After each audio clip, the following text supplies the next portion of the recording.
الحمد للہ رب العالمین والصلاة والسلام علی محمد الامین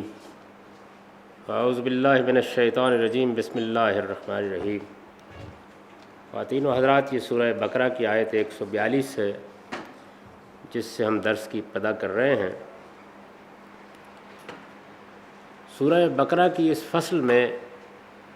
یہود و نصارہ دونوں کو مخاطب کر کے یہ بتایا جا رہا ہے کہ سیدنا ابراہیم علیہ السلام کا اصل دین کیا تھا،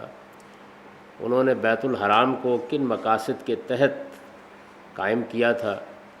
اور اس کے بعد بھی اپنے پیچھے کیا روایت چھوڑ کر گئے تھے۔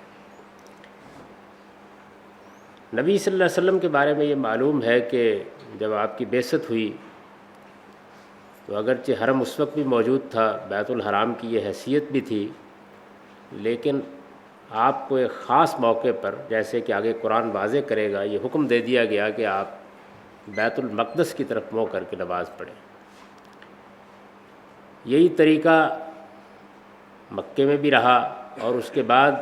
مدینے میں بھی رہا۔ اس سورہ میں جب یہ حقیقت بالکل واضح کر دی گئی کہ اصل قبلہ کیا ہے، بیت الحرام کی کیا حیثیت ہے، اور ابراہیم علیہ السلام کی دعوت اور آپ کے پیغام کے ساتھ اس گھر کا کیا تعلق ہے، تو اب یہ حکم بھی دے دیا گیا کہ اصل قبلہ بحال کیا جا رہا ہے، اور سیدنا ابراہیم علیہ السلام کے گھر ہی کو اب یہ حیثیت دی جا رہی ہے کہ مسلمان اس کی طرف رخ کر کے نماز پڑھیں گے۔ جب یہ حکم دینے کا مرحلہ آ گیا ہے تو اسی کو گویا تمہید بنا لیا ہے ان تمام مباحث کی جو آگے سیدنا ابراہیم علیہ السلام کے حوالے سے بیان کرنا پیش نظر ہے۔ فرمایا ہے کہ سیقول السفہاء من الناس ما ولاھم عن قبلتہم التی کانوا علیہا، کہ یہ بیوقوف لوگ، یہ احمق لوگ عن قریب یہ کہیں گے کہ یہ لوگ ایک قبلے پر تھے، ان کے اس قبلے سے کس نے ان کا رخ موڑ دیا۔ ظاہر ہے کہ یہاں اشارہ یہود کی طرف ہے۔ ان کے بارے میں پہلے یہ بات واضح کی جا چکی ہے کہ سیدنا ابراہیم علیہ السلام کی ملت کو چھوڑ کر جب انہوں نے اپنی یہودیت اور نصرانیت کو اصل قرار دیا تو قرآن مجید نے اس پر یہ تبصرہ کیا کہ اس سے بڑی کوئی حماقت نہیں ہو سکتی۔ یہاں لفظ حماقت سے اسی حماقت کی طرف اشارہ ہے کہ یہ لوگ جو اپنے دین کو چھوڑ چکے، سیدنا ابراہیم علیہ السلام کو اپنا ابو الآباء ماننے کے باوجود یہودیت اور نصرانیت پر اصرار کر رہے ہیں، یہ اب بھی یہی کہیں گے کہ یہ مسلمان جو اس سے پہلے بیت المقدس کی طرف منہ کر کے نماز پڑھ رہے تھے، کیا ہوا ہے ان کو، اور وہ کون سی ہستی ہے اور کیا معاملہ ہے کہ جس کی وجہ سے ان کو اپنا رخ موڑ دینا پڑا ہے۔ سیقول السفہاء من الناس، کہ ان لوگوں میں سے جو لوگ سفاہت میں مبتلا ہیں، حماقت میں مبتلا ہیں، وہ یہ کہیں گے کہ ما ولاھم عن قبلتہم التی کانوا علیہا، ان کے قبلے سے ان کا رخ کس نے موڑ دیا جس پر یہ تھے۔ قل للہ المشرق والمغرب، ان سے کہو کہ قبلے کی بحث کرنے سے پہلے اس حقیقت کو ذہن نشین کر لو کہ مشرق اور مغرب سب اللہ ہی کے ہیں۔ یہ بات قرآن مجید نے اس لیے بار بار واضح کی ہے کہ قبلے کی ساری بحث اصل میں نماز کے معاملات میں نظم پیدا کرنے سے متعلق ہے۔ اس کا یہ مطلب نہیں ہے کہ اللہ تعالیٰ کسی خاص جہت میں ہے اور ہم جب قبلے کی طرف رخ کرتے ہیں تو گویا اللہ کی طرف رخ کرتے ہیں، اللہ مشرق میں ہے یا اللہ مغرب میں ہے، اللہ کعبے کی جہت میں ہے یا اللہ کسی اور سمت میں ہے، اس کے یہ معنی نہیں ہے۔ اس طرح گویا یہ حقیقت واضح کی گئی ہے کہ جب مذہب کے معاملے میں انسان بعض اس طرح کے رسوم کو اختیار کرتا ہے تو وہ بعض اوقات اس غلط فہمی میں مبتلا ہو جاتا ہے کہ یہی رسوم اصل ہیں، جبکہ ان کا ایک مقصد ہوتا ہے اور اس سے پیش نظر ایک خاص طرح کا نظم قائم کرنا ہوتا ہے۔ یہ اس سے مقصود نہیں ہوتا کہ وہی اصل چیز ہے، یا اللہ تعالیٰ کسی خاص جہت میں بند ہو گیا ہے، یا اس رسم کے بغیر یا اس نوعیت کا کوئی کام کیے بغیر اللہ تعالیٰ کے ساتھ تعلق پیدا نہیں کیا جا سکتا۔ تو پہلے اس غلط فہمی کو دور کیا کہ اللہ ہی کے لیے مشرق بھی ہے اور مغرب بھی، یہدی من یشاء الی صراط مستقیم، اور اللہ تعالیٰ جس کو چاہتا ہے ہدایت دیتا ہے۔ کس طرف کی ہدایت دیتا ہے؟ سیدھے راستے کی ہدایت دیتا ہے، یعنی گویا تعصبات سے نکلنے کی توفیق عطا فرماتا ہے، اور اس کو بتا دیتا ہے کہ یہ دائیں اور بائیں کے راستے اصل راستے نہیں ہیں، اللہ تعالیٰ کی طرف جانے والا سیدھا راستہ یہ ہے، اور سیدھا راستہ کبھی تعصبات کا راستہ نہیں ہوتا۔ وَكَذَلِكَ جَعَلْنَاكُمْ أُمَّةً وَسَطًا لِتَكُونُوا شُهَدَاءَ عَلَى النَّاسِ وَيَكُونَ الرَّسُولُ عَلَيْكُمْ شَهِيدًا۔ فرمایا کہ ہم نے یہی کیا ہے یعنی سیدھے راستے کی ہدایت دی ہے، بالکل ٹھیک قبلے پر تمہیں کھڑا کر دیا ہے۔ اس سے پہلے بھی یہی قبلہ تھا، یہ وہ مسجد ہے جو سب سے پہلے اللہ کی عبادت کے لیے آباد کی گئی ہے، سیدنا ابراہیم علیہ السلام نے اسی کو بنایا تھا۔ اور اگر تعصبات سے بالا تر ہو کر کسی قبلے کی تعین پیش نظر ہو اور پوری دنیا میں سے کسی ایک جگہ کا انتخاب پیش نظر ہو، آدمی تعصبات میں مبتلا نہ ہو تو اسی گھر کا انتخاب کرے گا۔ گویا یہ بات واضح کی ہے، اور پھر یہ فرمایا ہے کہ ہم نے اب فیصلہ کیا ہے کہ جس طرح قبلے کو اصل ابراہیمی بنیاد پر استوار کرنا ضروری ہے، اسی طریقے سے اب یہود کے جرائم کی سزا ان کو دے کر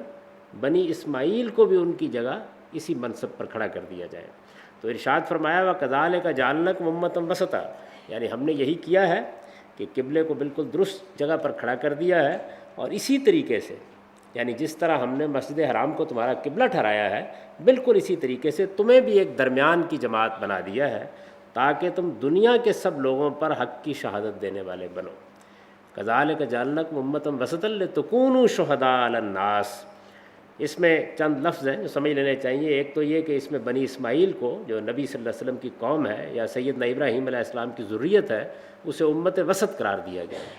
یعنی درمیان کی جماعت۔ اس کا مطلب یہ ہے کہ ایک طرف اللہ، اللہ کا رسول ہے، اور اس کے درمیان میں وہ ہیں اللہ، اللہ کے رسول نے ان کے درمیان اللہ کا دین پیش کیا، اور پھر باقی دنیا کے لیے گویا وہ دین کی گواہی دینے والے بنے۔ یہی ترتیب ظاہر ہے کہ اس معاملے میں اللہ تعالیٰ نے قائم کی ہے۔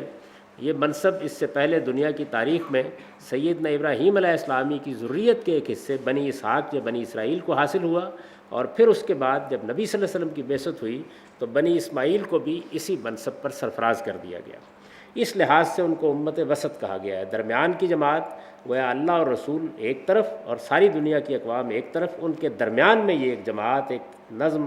ایک قوم کھڑی کی گئی ہے کہ وہ اللہ کے دین کو ان تک پہنچائے۔ لِتَكُونُوا شُهَدَاءَ عَلَى النَّاسِ، دوسری بات یہ کہی گئی ہے کہ یہ لوگوں پر حق کی شہادت دیں گے، گویا ان کو شہادت کا منصب دیا گیا ہے۔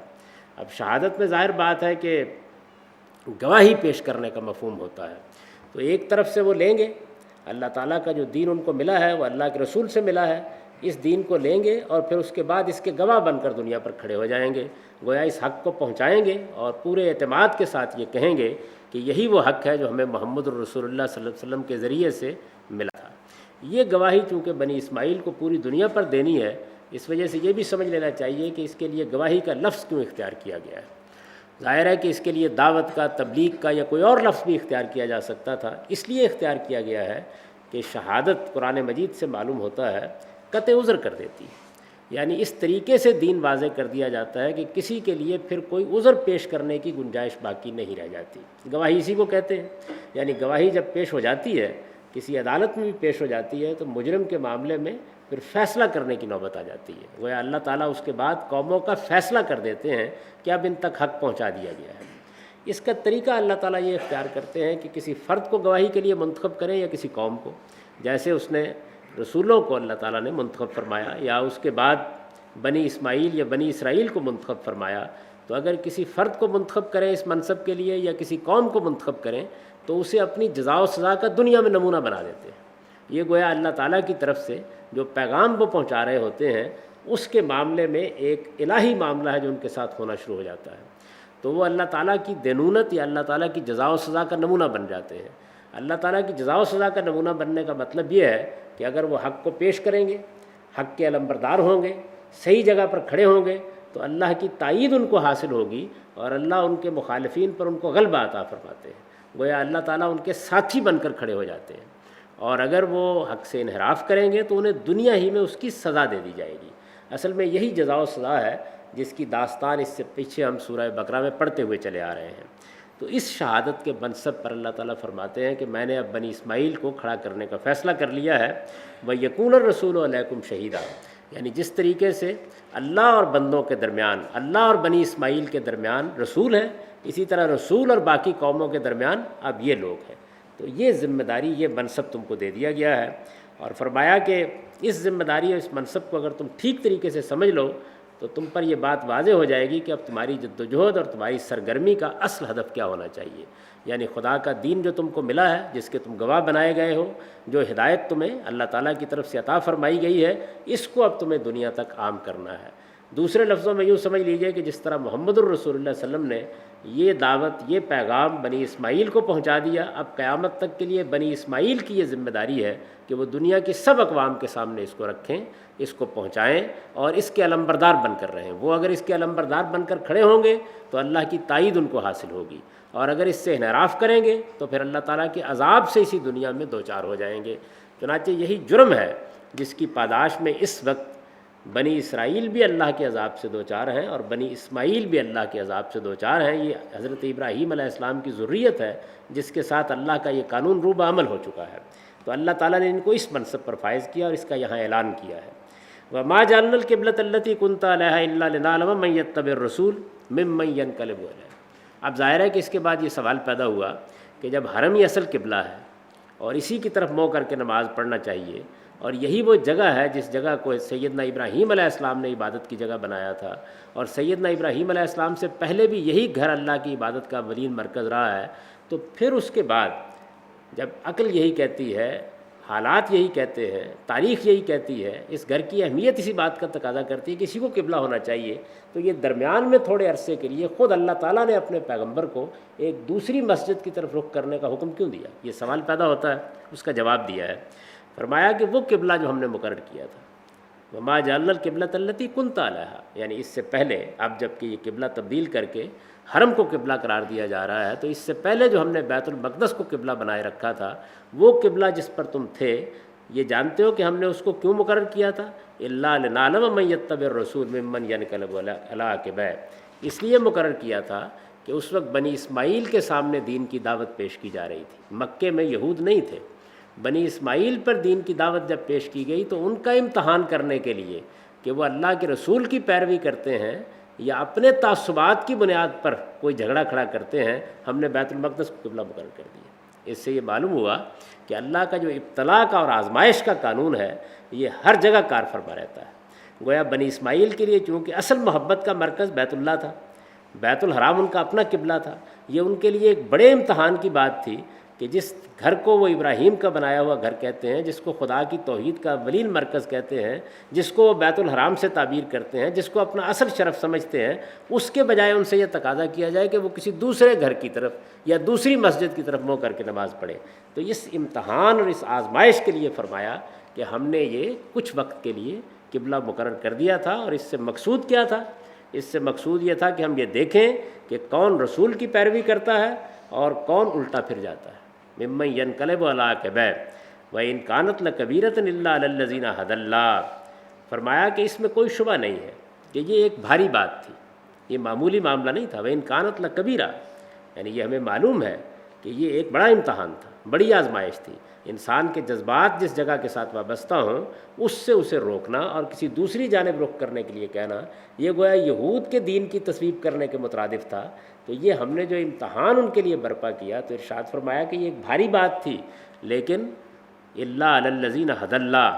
ان کے لیے بھاری نہیں تھی جنہیں اللہ ہدایت دے۔ یعنی اگر اللہ کی ہدایت پر آدمی ہو تو پھر وہ ان تعصبات کی کوئی پرواہ نہیں کرتا اور صحیح راستے پر گامزن رہتا ہے۔ وہ یہ جانتا ہے کہ قبلہ کوئی اصل چیز نہیں ہے، اصل چیز اللہ کی عبادت ہے، اللہ کی اطاعت ہے، اللہ کا حکم ہے، اور جب وہ آ گیا ہے تو پھر وہ جدھر بھی منہ کر کے کہے مجھے ادھر ہی۔ تو ارشاد فرمایا کہ اصل چیز جو ہے وہ یہ ہے کہ اللہ کی ہدایت سے آدمی بہرہ یاب ہے، تو یہ چیزیں اس کے لیے کبھی رکاوٹ نہیں بنتی۔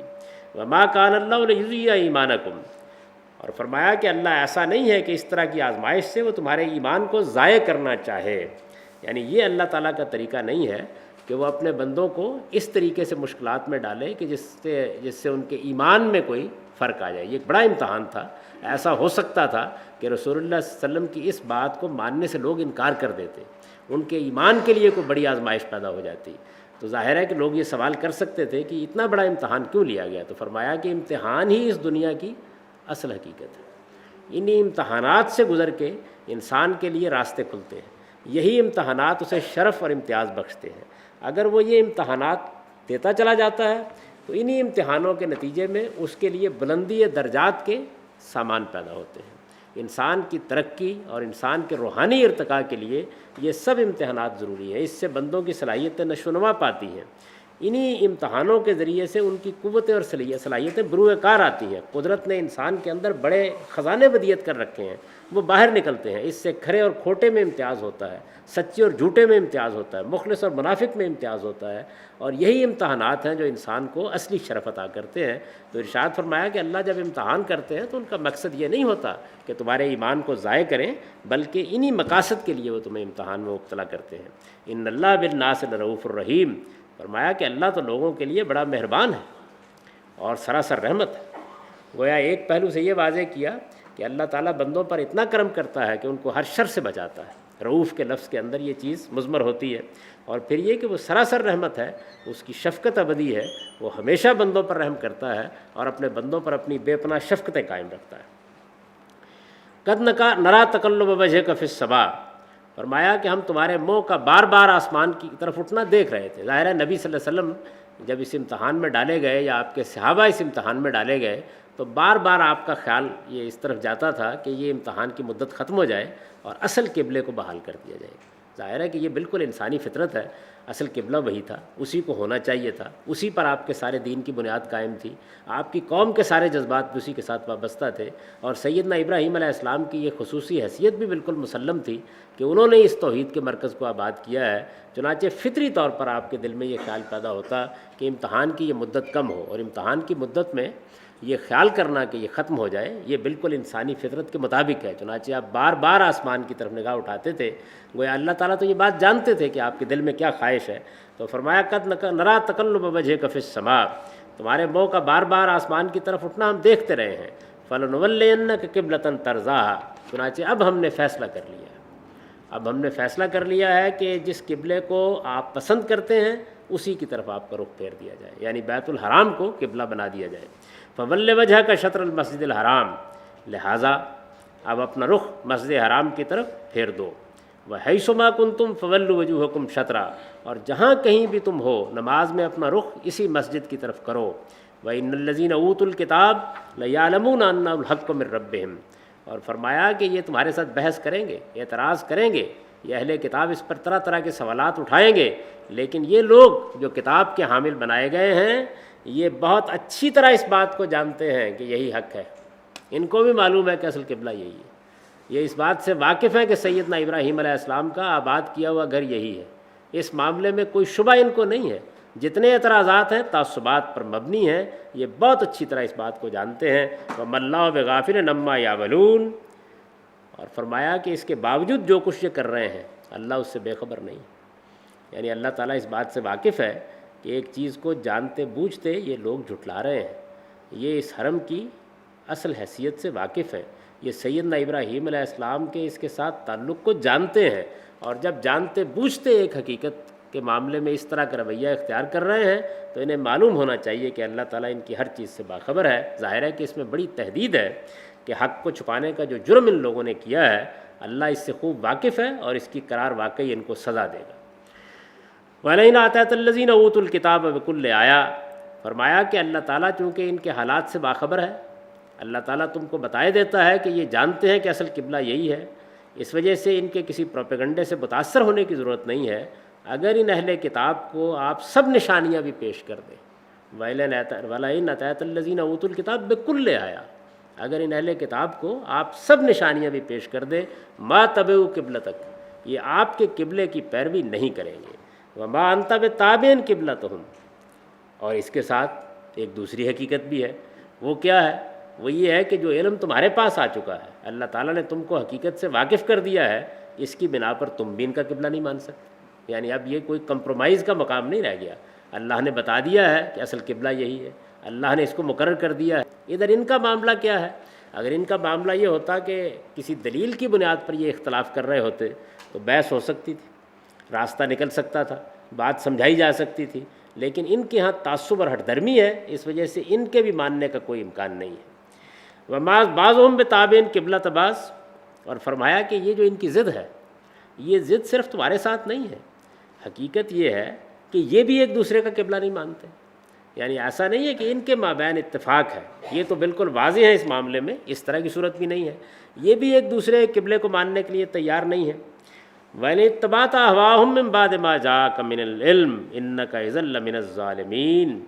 اور فرمایا کہ اب اگر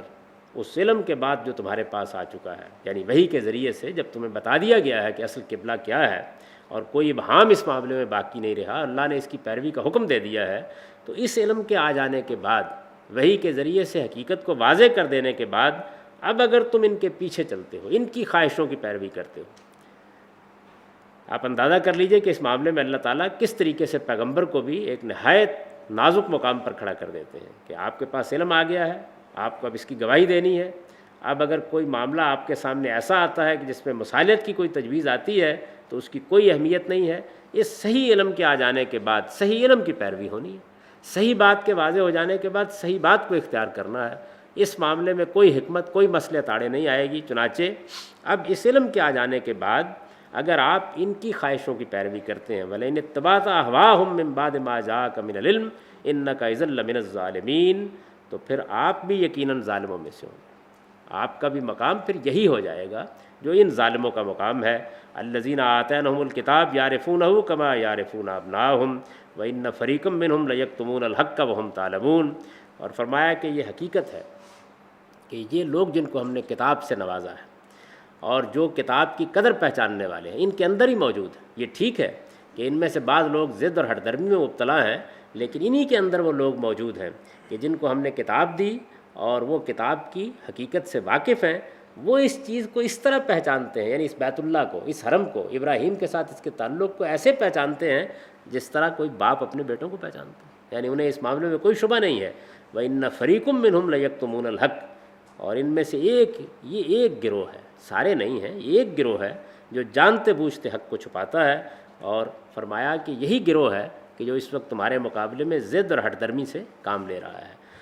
الحق من ربک فلا تکونن من الممترین، فرمایا تم پر یہ بات واضح رہنی چاہیے کہ تمہارے پروردگار کی طرف سے یہی حق ہے، لہذا اس کے متعلق تم کو ہرگز کسی شبہے میں نہیں پڑنا چاہیے۔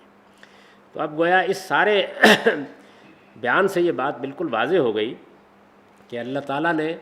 کس طریقے سے صحابہ کرام کو ایک بڑے امتحان میں مبتلا کیا۔ بنی اسماعیل غیر معمولی محبت رکھتے تھے بیت اللہ کے ساتھ، اس محبت کے باوجود اللہ تعالیٰ نے یہ ارشاد فرمایا کہ تمہارے لیے اب کچھ دیر اس کو قبلے کی حیثیت حاصل نہیں ہوگی، اس کے بجائے تم بیت المقدس کی طرف منہ کر کے نماز پڑھو گے۔ پھر اس کے بعد جب حقائق واضح کر دیے گئے، بنی اسرائیل پر اتمام حجت کر دیا گیا، تو دو اعلان کیے گئے، ایک یہ کہ اب اصل قبلہ بحال کر دیا گیا ہے، دوسرا اعلان یہ کیا گیا کہ اس کے ساتھ ہی بنی اسماعیل اپنے اس منصب پر فائز کر دیے گئے ہیں جس کے بعد اب وہ خدا اور خدا کے رسول کے درمیان کی ایک امت بن کر کھڑے ہوں گے اور دین دوسروں تک پہنچائیں گے اور اس کے گواہ بن کر دنیا میں رہیں گے۔ ان دونوں اعلانات کے ساتھ کچھ جو سوالات پیدا ہوئے ان کی وضاحت بھی کر دی گئی۔ یہ بتا دیا گیا کہ اللہ تعالیٰ نے یہ امتحان کیوں برپا کیا تھا۔ یہ حقیقت واضح کر دی گئی کہ یہود کے ساتھ جو بحث ہو رہی ہے اس کی بنیاد یہ نہیں ہے کہ انہیں کوئی غلط فہمی لاحق ہے، ان کے اہل حق تو خوب جانتے ہیں اور یہ بھی اپنے دل میں اس بات کو سمجھتے ہیں کہ صحیح بات کیا ہے، اس کے باوجود یہ مخالفت کریں گے۔ آپ کا کام یہ ہے کہ جب حکم دے دیا گیا ہے، علم آ گیا ہے، تو آپ اس کی پیروی کریں۔ آپ کا کام یہ نہیں ہے کہ آپ صحیح بات کو چھوڑ کر لوگوں کی خواہشات کی پیروی کریں۔ اس سے تمہید اٹھائی ہے۔ اس کے بعد اب بتدریج آگے سیدنا ابراہیم علیہ السلام کا اس بیت اللہ کے ساتھ تعلق اور اس کے مختلف پہلو زیر بحث آئیں گے۔ اب اس کا سادہ ترجمہ سن لیجئے۔ ابراہیم کی بنائی ہوئی مسجد کو اے پیغمبر ہم نے تمہارے لیے قبلہ ٹھہرانے کا فیصلہ کیا ہے۔ تو اب ان لوگوں میں سے جو احمق ہیں وہ کہیں گے انہیں کس چیز نے اس قبلے سے پھیر دیا جس پر یہ پہلے تھے؟ ان سے کہہ دو مشرق اور مغرب سب اللہ ہی کے ہیں، وہ جس کو چاہتا ہے ان تعصبات سے نکال کر سیدھی راہ دکھا دیتا ہے۔ ہم نے یہی کیا ہے، اور جس طرح مسجد حرام کو تمہارا قبلہ ٹھہرایا ہے اسی طرح تمہیں بھی ایک درمیان کی جماعت بنا دیا ہے تاکہ تم دنیا کے سب لوگوں پر حق کی شہادت دینے والے بنو اور اللہ کا رسول تم پر یہ شہادت دے۔ اور اس سے پہلے جس قبلے پر تم تھے اسے تو ہم نے صرف یہ دیکھنے کے لیے ٹھہرایا تھا کہ کون رسول کی پیروی کرتا ہے اور کون الٹا پھر جاتا ہے۔ اس میں شبہ نہیں کہ یہ ایک بھاری بات تھی، مگر ان کے لیے نہیں جنہیں اللہ ہدایت سے بہرہ یاب کرے، اور اللہ ایسا نہیں ہے کہ اس طرح کی آزمائش سے وہ تمہارے ایمان کو ضائع کرنا چاہے۔ اللہ تو لوگوں کے لیے بڑا مہربان ہے، سراسر رحمت ہے۔ تمہارے منہ کا بار بار آسمان کی طرف اٹھنا ہم دیکھتے رہے ہیں پیغمبر، سو ہم نے فیصلہ کر لیا کہ تمہیں اس قبلے کی طرف پھیر دیں جو تم کو پسند ہے، لہٰذا اب اپنا رخ مسجد حرام کی طرف پھیر دو اور جہاں کہیں بھی ہو نماز میں اپنا رخ اسی کی طرف کرو۔ یہ لوگ جنہیں کتاب دی گئی جانتے ہیں کہ ان کے پروردگار کی طرف سے یہی حق ہے، اور اس کے باوجود جو کچھ کر رہے ہیں اللہ اس سے بے خبر نہیں ہے۔ اور ان اہل کتاب کے سامنے اے پیغمبر تم اگر سب نشانیاں بھی پیش کر دو تو یہ تمہارے قبلے کی پیروی نہ کریں گے، اور اس کے ساتھ یہ بھی حقیقت ہے کہ جو علم تمہارے پاس آ چکا ہے اس کی بنا پر تم بھی ان کا قبلہ نہیں مان سکتے، اور ان کی یہ ضد صرف تمہارے ساتھ نہیں ہے، حقیقت یہ ہے کہ یہ بھی ایک دوسرے کا قبلہ نہیں مانتے۔ لہٰذا ان کو کوئی چیز اگر مطمئن کر سکتی ہے تو یہی کہ تم ان کا قبلہ مان لو، اور تمہیں معلوم ہونا چاہیے کہ تم اگر اس علم کے بعد جو تمہارے پاس وحی کے ذریعے سے آ چکا ہے ان کی خواہشوں کے پیچھے چلتے ہو تو تم بھی یقیناً انہی ظالموں میں سے ہوگے۔ یہ حقیقت ہے کہ جن کو ہم نے کتاب دی ہے وہ اس چیز کو ایسا پہچانتے ہیں جیسا اپنے بیٹوں کو پہچانتے ہیں، اور ان میں یہ ایک گروہ ہے جو جانتے بوجھتے حق کو چھپاتا ہے۔ تم پر واضح ہو کہ تمہارے پروردگار کی طرف سے یہی حق ہے، لہٰذا اس کے متعلق تم کو ہرگز کسی شک میں نہ پڑنا چاہیے۔ اقول قولی ھذا واستغفر